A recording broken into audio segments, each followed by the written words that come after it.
Russia versus Ukraine. फरवरी 2022 में ये जंग स्टार्ट हुई थी।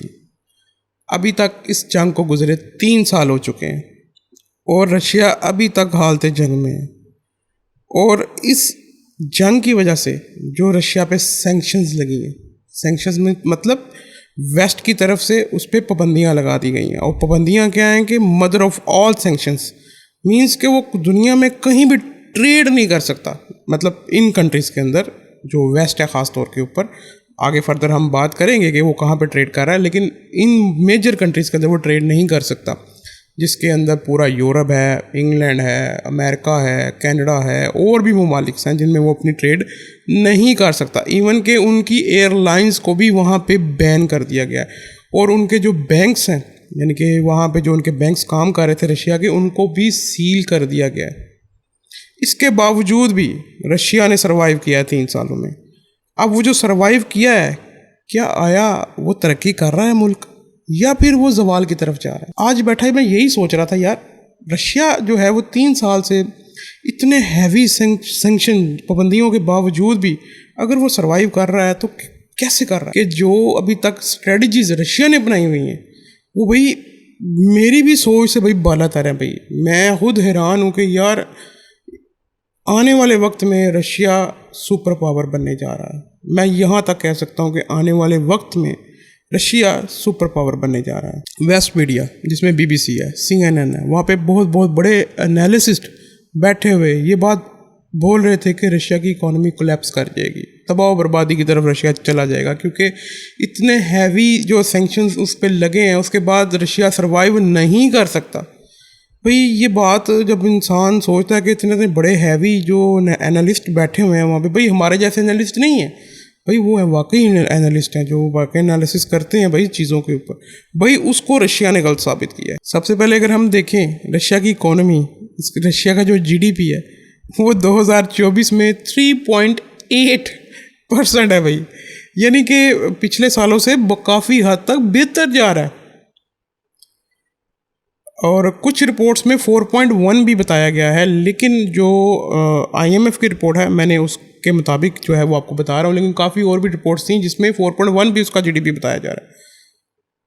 ओ भाई, और एक मज़े की चीज़ और आपको बताता हूँ, अनएम्प्लॉयमेंट रेट हालत जंग के अंदर, मदर ऑफ ऑल सैंक्शंस के अंदर रशिया का अनएम्प्लॉयमेंट रेट अब तक की सबसे कम सतह पे है, 3.33। वही हैरत वाली बात है कि इतनी हालत जंग में एक मुल्क हो और उसका जो अनएम्प्लॉयमेंट रेशो है भाई, इतनी जॉब अपॉर्चुनिटीज़ एक जंग के अंदर जो है वो रशिया निकाल रहा है। चले भाई अब डिस्कस करते हैं उन स्ट्रेटजीज़ को जो रशिया ने अपनाई हैं इस जंग के अंदर, जिसमें सबसे पहली स्ट्रेटजी थी शैडो फ्लीट। सबसे पहले तो रशिया जो है वो दुनिया में 5वें नंबर पे है ऑयल और गैस प्रोड्यूस करने में, मैंने कि टॉप 5 के अंदर आता है। कुछ 3 पे कहते हैं, कुछ 6 पे कहते हैं, कुछ 2 पे कहते हैं, डिफरेंट रिपोर्ट्स हैं, लेकिन उसको हम यही कंसिडर करेंगे कि रशिया जो है वो ऑयल प्रोड्यूस करने पे दुनिया, यानी कि पैदा करने में, पैदावार के अंदर दुनिया में जो है वो टॉप 5 कंट्रीज़ के अंदर आता है।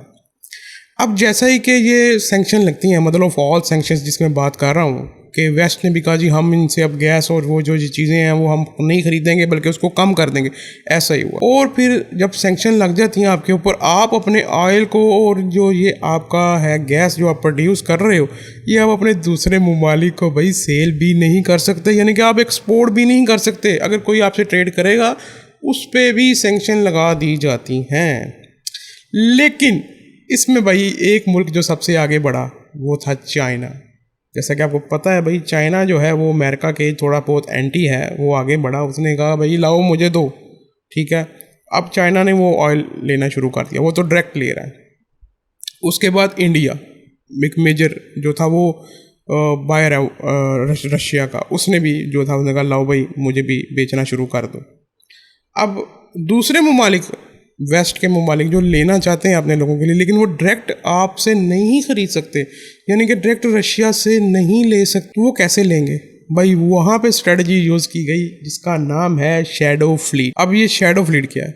शैडो फ्लीट ये है कि बहरी बेड़े होते हैं, ठीक है, जो ऑयल टैंकर जिसको बोलते हैं, ठीक है, वो समंदर के अंदर ये कंपनीज चलाती हैं, डिफरेंट कंपनीज। अब शैडो फ्लीट के अंदर फेक कंपनीज रजिस्टर्ड की जाती हैं, फेक ऑनर्स के नाम से ये कंपनीज रजिस्टर्ड की जाती हैं। हम इन जो सिंपल वर्ड्स के बैक एंड पे जो है वो रशिया काम कर रहा होता है, लेकिन इन कंपनी की रजिस्ट्रेशन किसी दूसरे ममालिक में जो है वो की जाती हैं, और वो जो रजिस्ट्रेशन की जाती हैं उनके ऊपर वहाँ पे जो सैंक्शंस हैं वो इतने जो है वो इम्प्लीमेंट नहीं होते, तो उन मुल्कों को जो है ना वो यूज़ किया जाता है और वहाँ पे कंपनियाँ जो है वो बनाई जाती हैं। और वो जो बहरी जो बेड़े हैं, जो टैंकर्स होते हैं, बहरी जो टैंकर्स हैं, वो फिर क्या करते हैं, हम वहाँ से रशिया से तेल को उठाते हैं और उसके बाद भी समंदर के बीचों बीच भाई टैंकर्स जो है वो एक टैंक जो होता है वो सप्लाई करता है दूसरे बहरी जहाज़ के अंदर, यानी कि समंदर के अंदर ये काम चल रहा होता है। वो भाई मैंने देखा यार ये क्या चक्कर चल रहा है, क्या सीन चल रहा है भाई रशिया का। तो ये कंपनीज जो है वो जो है फेक कंपनीज के नाम से करके ये काम करती हैं और फिर पूरी दुनिया में जो है ना वो सप्लाई जो है ना वो की जाती है। तो शैडो फ्लीट जो है ना वो रशिया ने स्ट्रेटजी अपनाई। इसमें जो है वो इतने आसानी से आप पकड़ नहीं सकते, जो कंपनीज को पे जो सैंक्शन है वो नहीं लगा सकते। ऐसे ही लग रहा होता है कि ये किसी दूसरे मुल्क की कंपनी जो है वो ऑयल सप्लाई कर रही है। अब वो ऑयल ख़रीद कहाँ से रही है, इस चीज़ को छुपाया जाता है कि वो रशिया से ऑयल ख़रीद रही है और वो कंपनी कहाँ पर बेच रही है, वो पूरी दुनिया में बेच रही होती। तो ये थी रशिया की पहली स्ट्रेटजी जिसका नाम था शैडो फ्लीट। और एक हैरत अंगेज चीज़ आपको और बताऊं, इस स्ट्रेटजी से भाई जो रशिया ने अर्न किया है 2024 के अंदर 242 बिलियन यूएसडी की एक्सपोर्ट की है भाई, ऑयल एंड गैस की 242 बिलियन। यहाँ पे आप ये बोलो जी हमने नुकसान पहुँचाया है, तो भाई आपने रशिया को नुकसान नहीं पहुँचाया भाई, आपने तो खुला छोड़ दिया भाई। ले जी यहाँ पे एक चीज़ जो स्ट्रेटजी रशिया ने और अपनाई है उसका नाम है जी रोल ऑफ वॉर इकोनॉमी। एक मुल्क जब हालत जंग में होता है और इस हालत में होता है कि उसके ऊपर सैंक्शंस लगी होती हैं, तो वो क्या करता है, रशिया ने क्या किया, उसने ये देखा कि हम तो अब इंपोर्ट नहीं कर सकते कोई भी चीज़ों को, जैसे वेपन्स इंपोर्ट नहीं कर सकते हो आप दूसरी जो आईटी सेक्टर को इंपोर्ट नहीं कर सकते हो, यानी कि कोई भी चीज़ आप इंपोर्ट नहीं कर सकते। इन्होंने कहा अच्छा ये बात है, कोई मसला नहीं। इन्होंने कहा लगाओ जी वेपन बनाने वाली फैक्ट्री बनाओ, जी टैंक बनाने वाली फैक्ट्रियाँ बनाओ, जी बड़ी बड़ी जो गाड़ियाँ बख्तरबंद गाड़ियाँ होती हैं वो बनाने वाली फैक्ट्रियाँ लगा दो। उन्होंने भाई जितना सारा कुछ था भाई लगाना शुरू कर दिया, वेपन्स अपने बनाने शुरू कर दिए, गाड़ियाँ टैंक्स ये वो सब बड़ी बड़ी फैक्ट्रियाँ जो हैं उन्होंने लगा ली। उन्होंने कहा जी लगाओ जी इस पर इन्वेस्टमेंट करो, दो पैसे। यहाँ पे भाई उन्होंने अपना डिफेंस बजट जो है ना वो बढ़ा, जंग लगी थी तब उनका 86 बिलियन था, ठीक है, जब जंग लगी थी डिफेंस बजट, और 2024 में डिफेंस बजट जो है वो 135 बिलियन। सोच रहे हो ना भाई 135 बिलियन डॉलर्स का भाई डिफेंस बजट जो है वो रशिया ने कर दिया है। इससे क्या हुआ भाई, इससे ये हुआ कि आपके आईटी सेक्टर को काम मिला, आपके इलेक्ट्रॉनिक्स इंडस्ट्री को काम मिला, आपकी स्टील इंडस्ट्री को काम मिला। इससे क्या हुआ, जॉब अपॉर्चुनिटीज़ निकली। जब जॉब अपॉर्चुनिटीज़ निकली तो लोगों को भाई रोज़गार मिलना शुरू कर दिया, जिससे भाई जो मैं आपको बता रहा था कि भाई अनएम्प्लॉयमेंट जो थी आपकी 3.3% पे आ गई है भाई। लोगों को हालत जंग में जॉब्स मिली हैं भाई इस मुल्क में। अच्छा यहाँ पे एक चीज़ जो बड़े मज़े की बात है, जो मुझे सबसे पहले डिस्कस करनी चाहिए थी, लेकिन चलो कोई बात नहीं, हम वीडियो के बीच में भी आगे डिस्कस कर सकते हैं। स्ट्रेटजी थी भाई डी डॉलराइजेशन। अब ये डी डॉलराइजेशन किस चीज़ का नाम है भाई? रशिया जाता है चाइना के पास, उसने कहा यार तुम जो है मुझसे ऑयल और गैस ले रहे हो तो मुझे तुमने यूएसडी में पेमेंट नहीं करनी। किस में पेमेंट नहीं करनी? यूएसडी में पेमेंट नहीं करनी। तुम मुझे करोगे रूबल्स में, रूबल्स रशियन करेंसी है, या तुम चाइनीज़ करेंसी के अंदर जो है वो मुझे पेमेंट करोगे। अब क्या हुआ यहाँ पे भाई, पेमेंट जो है वो चल रही है चाइनीज़ करेंसी के अंदर या फिर रशियन करेंसी के अंदर पेमेंट चल रही है। जब डॉलर यूज़ नहीं होगा तो भाई डॉलर जो है फुक डॉलर की जो वर्थ है वो कम हो जाएगा, और जब जैसे ही लोकल करेंसी के अंदर भाई ट्रेड करेगा तो डॉलर का नुकसान होगा, क्योंकि डॉलर की जब ट्रेड नहीं होगा तो डॉलर की वर्थ जो है वो गिरेगी। तो ये बड़ी अच्छी स्ट्रेटजी भाई रशिया ने लगाई कि भाई मुझसे लो और मैं जनाब आपको डिस्काउंट भी दूँ। हाँ, यहाँ मज़े की चीज़ और भी बता रहा हूँ आपको। जैसे ही ऑयल को लेना छोड़ दिया, गैस को लेना छोड़ दिया वेस्ट ने, तो रशिया ने भाई ऑफ़र दी चाइना को, इंडिया को, भाई मैं डिस्काउंट देता हूँ भाई, डिस्काउंट लो भाई, डिस्काउंट, बड़े बड़े डिस्काउंट लो। इंडिया भाई गया वहाँ पे जाके जो है वो लेके आया, फिर चाइना जो है वो बाहर जाके लेके आया भाई, वो उनसे इंपोर्ट कर रहा है ऑयल गैस। और ये दोनों कंट्रीज़ मेजर जो है ना वो कंट्रीज़ हैं इस वक्त जो ऑयल एंड गैस इस्तेमाल कर रहे हैं रशिया के, और लोकल करेंसी के अंदर पेमेंट कर रहे हैं भाई। डॉलर को डी डॉलराइजेशन वाली स्ट्रेटजी जो है रशिया ने अपनाई। ब्रिक्स, अब ये ब्रिक्स क्या है? मैंने जब से ब्रिक्स का नाम सुना है मैं ये समझ रहा था कि ब्रिक्स एक करेंसी है। ब्रिक्स जो है वो एक करेंसी का नाम है जो रशिया लॉन्च कर रहा है कुछ ममालिक के साथ मिल के। नहीं, ऐसी बात नहीं है, ब्रिक्स करेंसी का नाम नहीं है भाई। ब्रिक्स का मतलब है भाई Brazil, Russia, India, China and south Africa. ये 5 ममालिक हैं जिनका कंट्री का पहले जो कंट्री का नाम है ना वो रखा गया है, और उसका नाम रखा है उन्होंने ब्रिक्स। अब ये ब्रिक्स कंट्रीज़ क्या हैं, ये थोड़ा सा मतलब ज़रा एंटी डॉलर हैं। मतलब कि एंटी डॉलर मतलब कि ये चाहते हैं कि भाई हम डॉलर में जो है ना वो ट्रेड ना करें, तो हम ज़रा अमेरिकी जो है ना वो गुंडागर्दी से थोड़ा सा बाहर आएँ, तो उसमें हम अपनी कोई करेंसी या अपनी ही कोई ऐसा बैंक हो जिसमें हम ट्रेड करें। तो ब्रिक्स को भाई रशिया ने दोबारा से थोड़ा सा ना 2009 में ब्रिक्स आ गई थी, लेकिन इतनी जो है ना यूएस वाले इतने कमज़ोर नहीं है कि कोई उनके ख़िलाफ़ कोई चीज़ आए तो वो आराम से मार्केट में आने देंगे। तो उन्होंने ब्रिक्स को इतना सामने आने नहीं दे रहे थे। लेकिन अब रशिया के पास मौका था, रशिया भाई ब्रिक्स ममालिक के पास सबके पास गया, उन्होंने कहा भाई आ जाओ मैदान में, अब टाइम आ चुका है। और इसी वजह से भाई एक बैंक भी वजूद में आया है जिसका नाम है न्यू डेवलपमेंट बैंक। अब इस बैंक से भाई रशिया ने लोन भी लिए हैं, उसी लोन से भाई वो अपने बजट पे भी लगा रहा है, इंफ्रास्ट्रक्चर पे भी लगा रहा है, चीज़ें जो है वो कर रहा है। तो यहाँ पे भाई ये जो 5 ममालिक के नाम लिए हैं, इनसे भाई उन्होंने कहा जी हम भाई लोकल करेंसी में अपनी करेंसी में भाई हम जो है वो ट्रेड करेंगे, ना कि हम यूएस करेंसी में हम जो है वो ट्रेड करेंगे। और एक चीज़ और भी है यहाँ पे कि जैसे मैंने आपको बताया कि ब्रिक्स जो हैं वो ये चाह रहे हैं कि हम अपनी करेंसी लॉन्च करें, और अगर वाकई ये ब्रिक्स कंट्रीज़ कामयाब हो जाते हैं तो भाई एक ब्रिक्स करेंसी भी भाई वजूद में आ जाएगी। जैसा कि यूरो हमें देखने को मिला था, यूरोप का जब आपस में एक हो गए थे, तो ऐसे ही अब ब्रिक्स करेंसी भी भाई इन फ्यूचर आपको ज़रूर देखने को मिलेगी, अगर हालात ऐसे ही रहे, नॉर्मल ना हुए तो। अच्छा, यहाँ पे मेरा एक सवाल है, मैं बड़ा सोच रहा हूँ, नॉर्मल कोई चीज़ देखूँ तो मैं उसको सोचता ज़रूर हूँ। ये जो 5 ममालिक जिनका मैं नाम लिया है, ये एंटी जैसे कहते हैं डॉलर या एंटी अमेरिका तो हो सकते हैं, लेकिन इसमें एक कंट्री है इंडिया, ये एंटी अमेरिका कैसे हो गया?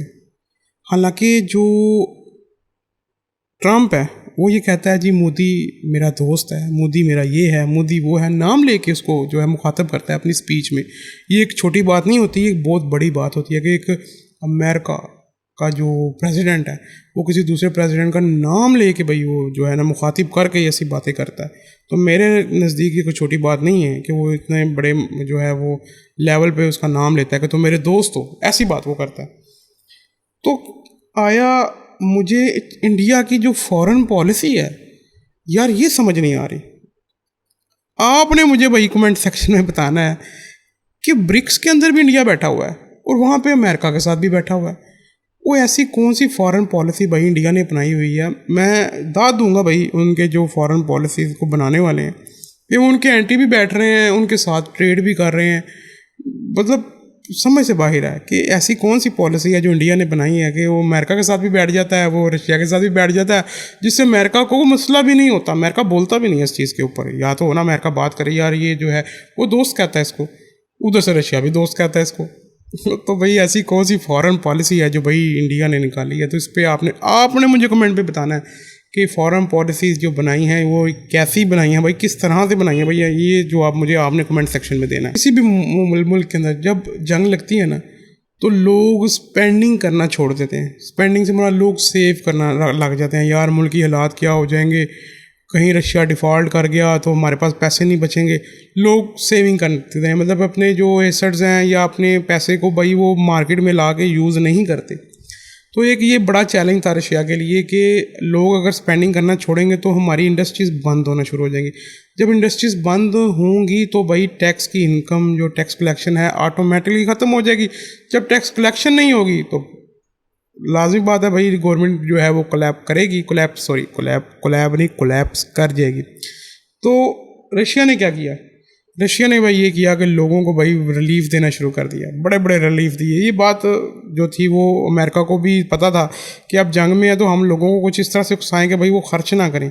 जैसे वो खर्च करेंगे ज़ाहिर बात है टैक्स की कलेक्शन होगी तो फिर ये हमसे जंग लड़ेंगे। ये जो है वो आराम से बैठने वाले नहीं है रशियन। उसने क्या किया, रशियन गवर्नमेंट ने उसने कहा कि भाई ख़रीदो, भाई डिस्काउंट लाते चीज़ें आते, ये भी खरीदो ये भी खरीदो।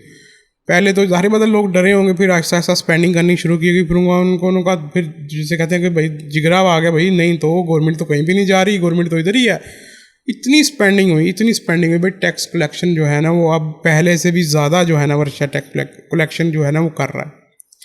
भाई समझ से बाहर है मेरी तो समझ से बाहर है कि भाई रशिया 3 साल बाद भी ऐसे सर्वाइव कर रहा है और इस तरह से तरक्की भी कर रहा है कि दुनिया में अकेला इस वक्त और वो तरक्की कर रहा है।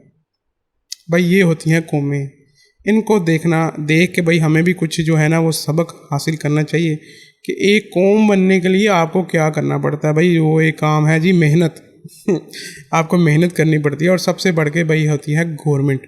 आपकी जो गवर्नमेंट है वो इस तरह सिंसियर आपके साथ चले और आप मेहनत करो तो भाई आपका भी जीडीपी जो है और आपका भी पर कैपिटा इनकम भी है भाई इस लेवल पे आ सकता है जो कि रशिया का है। और मेरी वीडियो कैसी लगी है, चंगी लगी है तो तुम मैनू कमेंट सैक्शन ਦੇ ਵਿੱਚ ਯੈਸ ਯੂਜ਼ ਕਰ ਦੇਣਾ, ਚੈਨਲ ਨੂੰ ਲਾਈਕ ਕਰ ਦੇਣਾ ਤੇ ਵੀਡੀਓ ਨੂੰ ਸ਼ੇਅਰ ਜੇ ਕਰਨਾ ਹੋਇਆ ਤੇ ਭਾਈ ਸ਼ੇਅਰ ਵੀ ਕਰ ਦੇਣਾ। ਮਿਲਨੇ ਆ ਭਾਈ ਤੁਹਾਨੂੰ ਨੈਕਸਟ ਵੀਡੀਓ ਤੇ, ਤਦ ਉਦੋਂ ਤੱਕ ਆਪਣਾ ਢੇਰ ਸਾਰਾ ਖਿਆਲ ਰੱਖੋ। ਟੇਕ ਕੇਅਰ, ਹਾਫਿਜ਼, ਬਾਏ ਬਾਏ।